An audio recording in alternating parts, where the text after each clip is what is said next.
The Super Mario Bros. Wonder Switch 2 edition released a few weeks ago, and I think it's easily the best Switch 2 edition to date. It's also the only one I bought. It added a ton of content, like new multiplayer modes, new fantastic Koopling boss fights, and even a brand new challenge mode in the form of the Toad Brigade's Training Camp. Challenge mode was my absolute favorite aspect of New Super Mario Bros. U. I probably got more playtime out of it than the main game itself. The challenges were actually quite difficult, so it made grinding for all the gold medals one of the most rewarding things in any Mario game. I was initially devastated that Wonder didn't include a challenge mode, since I was hoping it would at least become a 2D Mario staple. But that did make me extra excited when I heard that the DLC was finally gonna bring it back. So, after finally getting to experience this new challenge mode for myself, what did I think of it?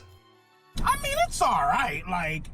Yeah, while the Koopling aspect of the DLC far exceeded my expectations, I was honestly a little let down by this challenge mode. Not that it's bad, but it definitely makes sense why they called it training and not challenge mode. I might make another video in the future explaining why I like Mario U's challenge mode much better, but simply put, the Mario Wonder challenges are almost all extremely easy. Despite there being 74 challenges in this game compared to the 67 in Mario U Deluxe, I got significantly more playtime in Mario U. But with so many challenges, some were bound to be worse than others, so today I thought it'd be fun to rank every challenge in Mario Wonder from the worst to the best. I recently did this with Mario U, so the criteria will pretty much be the same. I'll be judging these based on how hard the challenge is and how creative it is. Obviously, as a challenge, you would hope that it'd be a little bit difficult, though like I said, that's not really the case for a lot of Mario Wonder's content. Normally I would be judging these based on how hard it is to get a gold medal, but there are no medals in this game, so I guess this time it's just based on completion. If you enjoyed this video, please make sure to leave a like, subscribe to the channel, and let's jump right in.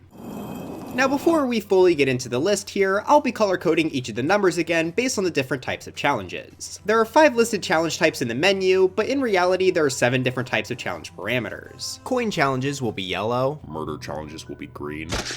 time challenges will be blue, invincibility challenges will be pink, and then the extra category is a bit weird. Unlike Mario U, which had a ton of different types of challenges in its extra category with totally different rule types, Mario Wonder only has 3. So the challenges about avoiding coins will be orange, the avoid enemy challenges will be red, and the Koopling fights will be pink. But with that finally out of the way, we can start with 74, Welcome to the Flower Kingdom, Invincible. Unfortunately, the challenges don't get unique names in this game, unlike in Mario U, so we only have their level names from the main game to go off of. Due to being the game's first level, this is used in by far the most challenges with a total of 4. That makes this level get old pretty quick, on top of it obviously just being very generic. As for this challenge specifically, the goal for the invincibility levels is to reach the flag while staying invincible. Mario can do this by touching these stars throughout the course, which in most cases are pretty close together and out in the open. As we'll see throughout the rest of this list, I was not a huge fan of this challenge type. It's pretty much just the same as the timer challenges, but you can't take damage and have to hit some checkpoints. I don't think this idea is interesting enough on its own to be a full category, and really it should have just been limited to a couple challenges. I like the mission star connection in Mario U quite a bit, but that's because the star idea wasn't used that much. So yeah, not a huge fan of this challenge type, and since this is also the easiest of this category, it makes sense to be in last place. Be prepared for me to not have a ton to say about these early challenges, by the way. Like I said in the intro, most of them are pretty easy. 73, Bluebird Roost. We've got another very easy invincibility challenge on our hands. This time we do have a slightly more interesting level since Bluebird Roost is vertical and only used in this one challenge, but it is still very easy. The star spacing is just so generous that there's no chance of it ever running out. I should also mention now that each challenge is rated on a 1 to 5 scale based on difficulty, just like in Mario U. Now to be honest, beside the 5-star challenges, most of these feel very similar in difficulty to me. This course is considered a level 2 challenge, whereas the first was a level 1, but really we won't see any actual difficulty spike for quite a while. 72, Piranha Plants on Parade. This is our first time-based challenge, which just requires Mario to reach the flagpole before the time limit expires. The issue is, the timer is way too generous. I mean, you could literally just...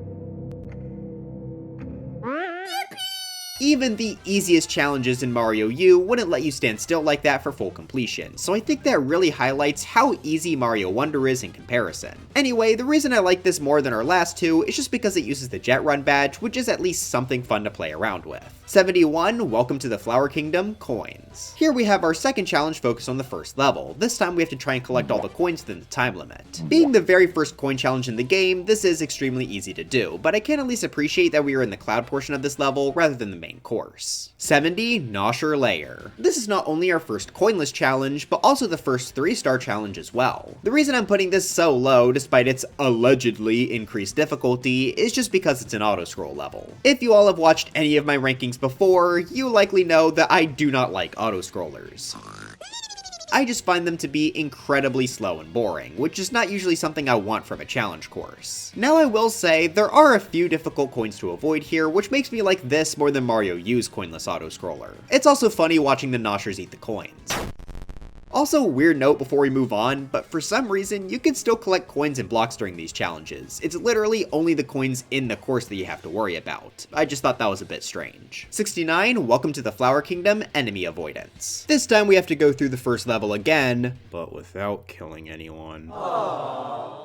At least this time we have to use the Spring Feet badge, so there is at least a little bit of a difference from normal gameplay. 68, Armad's on the Roll. This course is a bit longer than the previous invincibility courses, and there are also larger gaps between the stars now. That doesn't mean it's hard, it's still got plenty of wiggle room, but we're getting slightly better. 67, Swamp Pipe Crawl. Basically the exact same story here, but the jumps are slightly more interesting. Guys, look! Flappy Bird reference! Whoa. 66, Graham Skedaddler's Murder. And here we have reached our first murder challenge. This is extremely simple, just run after the Skedaddlers and smack them with your trunk. It's mildly fun to use the Jet Run badge here, but that doesn't make it hard. 65, Here Come the Hoppos, Murder. Another murder level, but this time you get to use the Hoppos to help. Most of the time the Goombrats are pretty much lined up directly in front of the Hoppos, so it is super easy, but I just have a fun time throwing these guys around. 64, Bull Rush Coming Through. It's fun to use the Flower Pot's floating ability to avoid coins here, but none of them are placed in particularly difficult spots. There's maybe one part that's kinda hard if you decide to jump between the coin gap instead of over, but you could just go over. 63, Blooms of the Desert Skies, Invincible. Since you have a star for this entire course, the blooms basically do absolutely nothing. I do like how at some parts the stars move down in a similar cycle to the blooms, which does make this challenge stand out a little bit from the rest of the invincibility stuff. 62, Sproings in the Twilight Forest, Invincible. This time you actually have to chase down the stars rather than just touching them while they're stationary. This does add a little more to the course, especially when the stars move up and down instead of straight forward. Plus, I always liked the silhouette art style of this level. 61, Downpour Uproar. You have a ton of time to spare in the speedrun challenge. You can easily end it with over 25 seconds to spare, so obviously this is quite easy. I do like that this lets you use the new Dolphin Kick and Boosting Spin Jump badge in a pretty fitting place though. 60, the Hoppy Cat Trial, Hop Hop Away. This time the timer is actually a little more strict, as in you'll only have 10 seconds left over instead of 25. I do like the speedrun a smidge more because it has us use the Jet Run badge and run back and forth instead of just straight ahead. I'm really stretching for good things to say. 59, Valley Full of Snoodles, Invincible. This has that same gimmick with its stars where you have to chase it down in the level, but this time the level layout is a bit more interesting as it incorporates slopes. Again, it's still not hard at all, but we are improving. 58, Scram Skedaddler's Timer. Oh, thank goodness, we actually have something to talk about. This timer challenge shows off a totally new feature for the DLC, being the Flapjet. This basically just has you fly forward in a ship, and you go faster by flying through boosters on the course. Due to this being a new idea, that automatically makes it more memorable than some of the other content. Does it make it harder though? Since this is the first challenge using the Flapjet, it makes sense for it to be on the simple side, but you can miss most of the boost rings and still complete the challenge without much difficulty. I do like that they tied some of the boost rings to the Skedaddlers though. That was a pretty good use of its course element. 57, Up and Down Puffy Lifts. Well, there's nothing particularly special here besides Mario being an I do like making my way through this course. The timer is super generous, but the platforming here using the puffy lifts is quite fun. 56, Badge Challenge Wall Climb Jump 1. The coins here are literally not hard to avoid at all, as long as you don't hold forward into them like a moron. I do like using the wall climb jump badge, so that helped this out a decent amount, but the coin placements really could have been a bit trickier. 55, a final uncharted area, Poison Ruins. This enemy avoidance challenge has a pretty big flaw. There aren't that many enemies. It honestly just feels like you have to go through the course normally here, but this is a pretty fun course, so I don't really mind. I also like using the parachute cap and boosting spin badge combo that's featured in this challenge. The movement just feels very smooth, which makes going through this course at least a little more fun. 54, Welcome to the Flower Kingdom, Coinless. This is easily my favorite course using the first level because Mario is invisible. Ooh. That makes avoiding coins obviously more of a challenge, but it is still the first level, so there's not a ton of coins to avoid in the first place. 53, Valley Full of Snoodles, Enemy Avoidance. Bouncing with the bumpers at the start is fun, and I do like how the Snoodles will bounce the Goombas a bit too, but otherwise there's not much of note here. 52, Here Come the Hoppos, Enemy Avoidance. The enemies feel a little denser this time around, and there are actually a few jumps that require a bit of effort. In particular, this spot with the staircase of Hoppos is probably the hardest obstacle we've seen so far. Not sure if that's a compliment to this course or an insult to the rest, but I do at least appreciate it. Oh, also Hoppo jump scare. 51, Hot Hot Hot. Here we have our very first 4-star challenge of the ranking. Shockingly, it's still not very difficult, but I will give this credit for its stars, as they move in a much less predictable manner than in most of the other invincibility courses. I also like that this requires Mario to use more wall jumps. It makes it so the star timer gets a little closer to running out sometimes. 50, Con Darts Away, Murder. I think this could have had potential to be a pretty good challenge due to how the con darts fly, but the timer is just far too generous for this to be very hard. Jumping on the con darts in quick succession can be pretty fun, but it definitely could have been great with the stricter timer. 49, Badge Challenge Grappling Vine 2. Again, this is another one that would have been really fun to optimize if it had a stricter timer for full completion. I enjoy using the Grappling Vine badge quite a bit, so a speed challenge focused solely on it should have been a recipe for instant success. Instead, due to how much free time it gives us, this challenge was just pretty fun, but not much else. 48, Badge Challenge Parachute Cap 1. This is actually considered to be one of the harder coin challenges at a difficulty ranking of 4, but I just feel like it didn't really do anything too special. It does take a little effort to collect all the coins on the track quickly, but there's still a significant amount of wiggle room. 47, the Sugar Star Trial Across the Night Sky. This is my least favorite level in the base game because the Wonder Flower is placed at the start of the course and just makes you invincible for the entire time. In challenge mode though, we don't get the luxury of being invincible. Shut up, shut up, shut up, shut up. So now we actually get to play the level while also avoiding coins. Now is this that hard? Not really, but there are at least a couple trickier jumps. Really the main highlight of this challenge is just getting to play through the stage normally, which would have been pretty fun in the main story too due to the high enemy count. 46, Angry Spikes and Sinkin' Pipes. Okay, this honestly might be a stupid reason, but I just had a lot of fun using the flower power-up to kill enemies. The timer is not strict at all, but using the new power-up was pretty fun here, and the stage is built around it quite well. If the flower pot was a base game item, I probably wouldn't like this challenge as much, but hey, however it has to happen. 45, Pokepede Pass. This is pretty much the exact same story as the last challenge, but the enemies are placed in slightly more difficult spots for the flower to hit. Specifically, the Pokepedes at the end are a challenge since they can move around. Again though, not the hardest challenge in the world, but it is a fun showcase of the new power-up. 44, Light Switch Mansion. Okay, funny thing about this level, the wiki just totally forgot to list its challenge. I find that extra funny because on my first playthrough of Wonder, this is the one course I missed and had to go back for. To winning! Anyway, as for the challenge itself, there are some somewhat tricky jumps to get around a few coins, especially on the invisible blocks that require the light switch to see. Still not exceptionally difficult of course, but I'm starting to feel these pick up a bit. 43, Where the Rumbas Rule. This is surprisingly the only challenge to use the drill power-up. More than they gave the bubble flower. The timer on this one is actually somewhat harsher, which makes drilling through the Rumbas a bit more stressful. I just love how Drill Mario moves too. Going through the ground and quickly popping out at just the right time always feels fantastic. 42, Rolling Ball Hall, Invincible. While this challenge is quite short, I think they make decent use of the time by placing all of the stars quite a bit away from each other. You're actually at a much larger risk of running out here, especially since you have to rely on the elephant's trunk to break through some of the blocks. I do wish this challenge was longer, but at least it took some more effort. 41, Tailey's Toxic Pond. This level gives you 2 whole options for murder. You can use the flower power-up, which I already mentioned being quite fun, but you could also kill the tailies in the normal way by yanking at their handles. I had a lot of fun doing that in the base game, so a challenge all about that is also great to see. It's a shame the timer is super generous, but that's the case for almost all of these at this point. 40, break time, zip go round. Definitely a short but sweet challenge. I love the zip lines in this game, so making us have to collect every coin in the small box is pretty fun. If you're bad at understanding movement, this one may even be slightly harder than it seems. I also just like getting a challenge in such a small space. It reminds me of the exclusive levels made for Mario U's challenge mode, even if this is just based on a bonus level from the main game. 39, the midway trial, hop to it.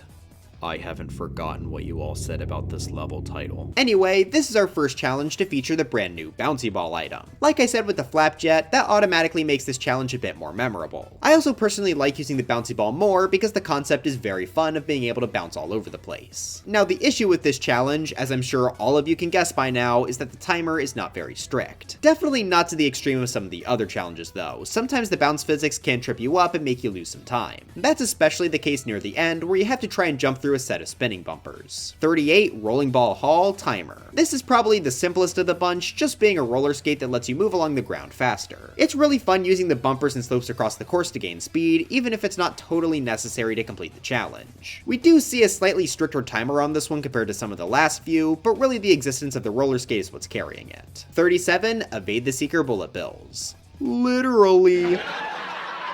Since this is an enemy evasion level, we have to make sure to not even jump on the several seeker bullet bills littering the stage. Now honestly, that is a bit easier than it sounds. Most of them take forever to shoot and aren't found in a ton of tight areas. I do really like the ending though. We actually have to make a few tight jumps under a low brick ceiling. 36, con darts away, invincible. Surprisingly enough, we have already arrived at our first 5-star challenge on the list. This is much earlier than the first 5-star in the Mario U list, and that's simply because I don't think this challenge deserves that rating. The stars are definitely stretched farther apart than some of the other invincibility levels, but not so much so that I thought this challenge was very difficult. It does definitely earn credit for being fun though. Due to this course's more complex layout, I did have a fun time running through each of the corridors. The stars were also generally well placed, especially this one in the ground pound chamber and this one above the steps. 35, the desert mystery. More bouncy balls!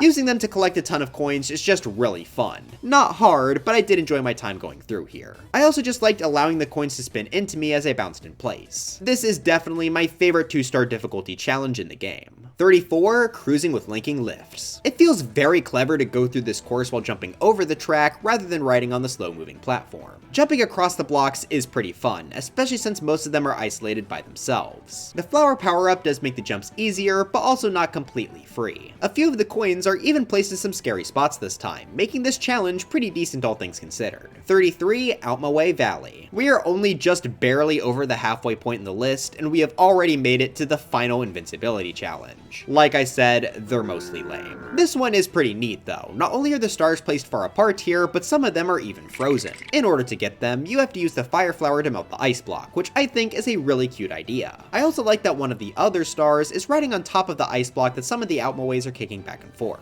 Overall, this course just has a lot of cute ideas, and I say they were all pretty well executed. 32, Flight of the Bloomps, coins. The propeller flower is the focus of this challenge, which isn't new to the DLC, but from my memory, it was pretty rare in the main game. That's on top of the coins you need to collect being far more hidden than in most of the other coin courses. There are several puffy clouds that are hiding coins behind them, which I'm sure would be annoying for some people, but I kinda like the exploration aspect of this challenge. If you don't think to check all the clouds immediately, this could end up taking a couple tries. 31, Blooms of the Desert Skies, murder. Another level flying with the blooms. This time instead of avoiding them, we have to run them over with our jet. It's pretty fun trying to follow the bloom's flight patterns, and I can see this giving someone a bit more trouble than what we've seen before. Add on the new Flapjet item, and I see no reason not to like this challenge. 30, Sproings in the Twilight Forest, coins. Here we have our second challenge using the roller skates, and I think they do it quite well. I like how it mixes with the silhouette gimmick of the stage, as it encourages you to keep moving forward despite the more limited vision. I also thought the ending was pretty fun, as they just drop a ton of coins onto a bunch of bumpers. 29, Cosmic Hoppos, coins. And we are back to the bouncy ball challenges. I really like how this course focuses on its ability to jump up walls, which is something we haven't seen much in the other bouncy ball levels we've talked about. Due to the ball's somewhat wonky physics, the timer can actually be a bit scary here. Not super strict, but this definitely isn't a challenge you'd want to be standing still for. 28, evade the Seeker bullet bills, timer. Alright, there's a bit of challenge to this one, as Mario is cursed with both the invisibility and spring feet badge. Messing with both movement and vision could definitely throw some people off. Not me though. I'm basically blind anyway. What is that, a woodpecker? The timer isn't super strict, but due to the added challenge of having to deal with the badge's effects, I still think this works quite well. 27, KO Arena, Fluff Puff Kerfuff, and 26, KO Arena, Magma Flare Up. I like these both about equally, so I think it makes sense to just cover them together. These have us replay through 2 of the KO arenas from the base game, but this time with different power-ups. It's again really nice to see how the flower pot changes how we do these rounds. I also found the timer here to actually be somewhat strict. I even ran out of time on my first few attempts of these. So that already makes them more difficult than basically everything we've covered so far. As for why I put Magma higher, it's simply because its difficulty rating is a 4 instead of a 3. The rooms in the Magma challenge were also a bit more fun, especially the Nausea area. 25, Expert Badge Challenge, Spring Feet 2. Okay, this one is actually fairly difficult and took me a few tries to beat. I think that mostly comes down to me not fully understanding the spring feet's physics, but hey, a challenge is still a challenge. You have to speed through this course very quickly, and due to many of the jumps being on 1 block wide platforms, they can be tricky to land on sometimes. Most of my attempts had me just barely miss a platform, and due to the timer actually being strict, I wouldn't be able to finish the challenge. That's what I like to see in a challenge mode though, courses that actually require multiple attempts. I'm sure if you're not stupid and just use the badge correctly, it's pretty simple, but I am stupid, so it worked well for me. 24, Wavy Ride Through the Magma Tube, timer. For this challenge, you're equipped with the Safety Bounce badge and have to make it through this lava tunnel as quickly as you can. That is actually a really fun idea for a challenge, and I like how you have to use a mix of the lava and Buzzy Beetle bounces to make it to the end. The timer is also a bit harsher, though still not quite as tight as the Mario U stuff. 23, Flight of the Blooms, coinless. This is what I really like to see from a coinless challenge. Most of the coins are actually put in difficult to avoid places, and that's mostly thanks to the titular blooms. You'll have to jump across them to get through the course, but they're almost always on a direct collision course to a bunch of coins. Particularly, this set at the beginning gave me a decent bit of trouble, and I think that made this challenge far more memorable than it would have been otherwise. 22, Badge Challenge, Boosting Spin Jump 1. I really like how the bouncy ball was used here. Like I mentioned in the Cosmic Hoppo section, I thought the bouncy ball's ability to rebound off the wall was really interesting. This challenge focuses completely on that mechanic, as you have to drop down and wall jump over several pits. This feels like a genuinely really smart use of this item's abilities, and honestly gives off the vibes of something I would see in a really cool Mario Maker level. At least before Nintendo started deleting them. The timer is also surprisingly strict here, especially if you don't fully get a grasp on the ball's physics. This is without a doubt the best 3-star challenge in the game. 21, Muncher Fields. It's been a bit since we saw our first 5-star challenge, and that's because, shockingly, most of the highest difficulty challenges are the hardest challenges in the game. This level gives us our final appearance at the Flapjet, and they use it really well here as you actually need to get a perfect run in order to complete this course. The boosters and terrain are set up in a way where it can be easy to lose control of your jet. I know I personally got stuck on several bits of terrain during my attempts. Really the only thing that's holding this back is just how simple the Flapjet's controls are, as you only really have to move up and down. That's not a huge downside though, I still found this to be really fun. 20 through 14, the fierce fights with the koopalings. This is awkward. A little over a week ago, I already made a video ranking all of the boss fights in this game. These challenges were obviously included in that list, so if you want more detailed opinions on each Koopaling individually, I highly recommend checking that video out. In short, all of the boss fights were genuinely phenomenal in the story, and they got even better in the challenge mode. Each Koopaling got slightly new mechanics that made their fights just a little bit harder than they were before. Running through the list quickly, Wendy shoots out more fish and attacks more aggressively, Lemmy fires more bombs with shorter fuses, Larry has spikes on his crystal shell more often, along with placing blocks during the climbing phase, Roy fires out way more projectiles and has less platforms to avoid them, Iggy grows for the entire fight, along with having much more complicated Piranha Creeper layouts, Morton replaces some of the ground with bricks he can smash through, and finally Ludwig shoots out far more lightning during every phase of his fight, and also throws in wind at the very end to mess you up. All of these are legitimately pretty good improvements to make these more difficult, and I also like that you no longer get a power-up refill near the middle like in story mode. As for the order of the Koopalings in this list, spoilers for how I ranked them in my previous video, Just kidding, we'll get to that later. Before that, we still have 6 other challenges to talk about. 13, Dragon Boneyard. From this point on, we pretty much just have one of every single challenge type to fill out the top spots of the list. This is easily my favorite coinless challenge, which may be a bit surprising seeing as it is an auto-scroller. This course is able to get away with it though because the entire time you're on edge with just how close the coins are. The Dragon Bone wheel really restricts Mario's movement here, making it extremely difficult to get around the bubbled coins while also staying out of the lava. You'll want to make sure to avoid the flowers too, because they'll also spawn coins that are basically impossible to avoid. This one definitely took me a lot more tries than most of the different challenges in this game, and the fact that it was entertaining to me the whole time despite being an auto-scroller shows just how good this one is. 12, Blooms of the Desert Skies, Enemy Avoidance. This is easily my favorite challenge where we have to avoid all the enemies, as the blooms really make you think about how you're getting through this course. Not only are there a ton of them, but they can also bounce the other enemies around, which could jump directly into Mario. Several sections of this course are really scary to go through. I love the bloom parade near the middle as it forces Mario to constantly be on the move. My favorite part though would have to be this area with the Goombrat pipes. First, you have to avoid a few pipes on thin platforms, which require a lot of very controlled jumps to squeeze through the obstacles. Then the ending requires the player to exercise a bit of patience so they don't get stuck in the Goombrat blender. Overall, there were a ton of tricky jumps here that make this challenge actually quite fun. 11, Wavy Ride Through the Magma Tube, Timer.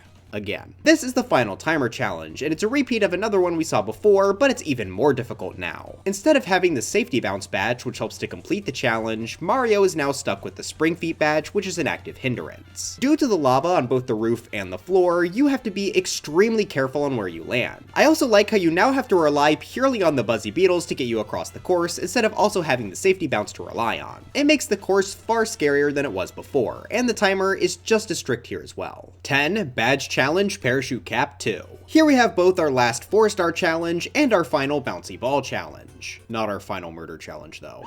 Just like our last challenge using the bouncy ball, we get to use its ability to bounce off of walls here in a pretty creative way. That's also mixed with the additional goal of needing to murder all of the piranha plants, which makes bouncing around the whole stage even more fun. The ending on the moving blocks was especially great. I will say, this is definitely the easiest challenge up this high on the list, but due to just how fun I think it was, it still deserves to be here. 9, Color Switch Dungeon. This is easily the best coin challenge, and was also one of the first challenges I did that actually surprised me with how strict the timer was. We have to make our way through this portion of the level while collecting every coin, but the routing required here has to be pretty precise. Moving around with the conveyors was pretty fun, and finally getting a run that strings everything together perfectly felt really good. The ending being a tall tower of coins was also great to just add that little bit of suspense to if you're going to make it in time or not. 8, Mama Mouthful. Alright, we've made it to the final murder challenge, and boy is it actually quite hard this time. Just like the last challenge, the timer is very strict here, meaning you have to have a pretty perfect run in order to complete this. Luckily, you were given both an elephant fruit and the jet run badge to help you here, but those two are honestly more trade-offs than anything. The jet run badge's ability to run on the air for a bit actually messes you up in quite a few places here, so you have to try and play around that limitation by either jumping or crouching at the right moment. It felt really good coming up with strategies here, and made this whole course flow together really nicely. It genuinely felt quite tense getting through that last little bit with the Staircase of Mamas. I'm really happy they managed to squeeze in a challenge here that was fairly difficult. 7 through 1, the Koopling fights, but you can't take any damage. Well, sorry to end this video off on a bit of an anticlimactic note, but there was no way any of the other challenges were going to be even close to these 7. Not only are the boss fights fantastic, but having to do them without taking damage is far more challenging than any of the other courses we've seen. Still definitely not on the level of the hardest gold medals in Mario U, but these were fantastic rewards for reaching the end of training mode regardless. Like I said, if you want more in-depth details on each of the fights, go ahead and check out my boss ranking, but now I think it's time I finally reveal the order for this video. 7 Lemmy, 6 Wendy, 5 Iggy, 4 Larry, 3 Roy, 2 Morton, and 1 Ludwig. Ludwig's fight is by far the hardest challenge in the game, and I loved grinding it out bit by bit until I finally managed to sneak in the final hit. I know throughout a lot of this ranking, I was a little down on the challenges since they are mostly easy, but I would still say the DLC is absolutely worth it for these boss fights. So that's why I believe the Koopling no damage rematches are easily the best challenges in Super Mario Bros. Wonder. But anyways, that's it for this video. Do you love bluebirds and hate me for not ranking their challenge higher? Let me know in the comments. I'm keeping this outro short so I can finish this video and play Tomodachi Life. Sorry this video was a bit late, I had a lot of work to get done, but hopefully you all enjoyed it regardless. But before I go, I've got to thank my members being Starfly, Dick Fama, Wyatt Derpy, Mario Master 101, Drop D Mike 75, Virtual Tomato, Extreme 5026, Maidsy02, Adept Tuna, Daniel Castillo 1262, Aaron 0729, Anton 3669, Smuggy, Guy 112, Danny Gaming Central, Young Smokey VP7, Zach Pro, Flame 765, Peanut Brown of Gallery, Gorpasaurus, BFDI Macaron, Stephen Hafner, Bell Slimes, Night Vision 101, PDX, Wilbur, Jenny, Mogo Mogo Boat, Stuffy Ant, Rich229, Jeho Jim, Leonard Von Hevering, Magnus and Larslot, Trifector, Tibby, Hippopotamus, Levi Strux, Nuclear, Cassie Channel, Blessed Tiger, Yanni the Duck, Trader Mo, Mevins 2001, Display Changer, B Major 2003, Sir Musty, Belandor, Cinder CC, Jade Avery, Thicky Reiki, Ingenio TM, CW McCain, Tesseract, JubeTube, Jameson Pageson, Z Frost Keep, and Christian Flattery Sequel Edition. But anyways, dry bones for Smash, and I'll see you guys next time.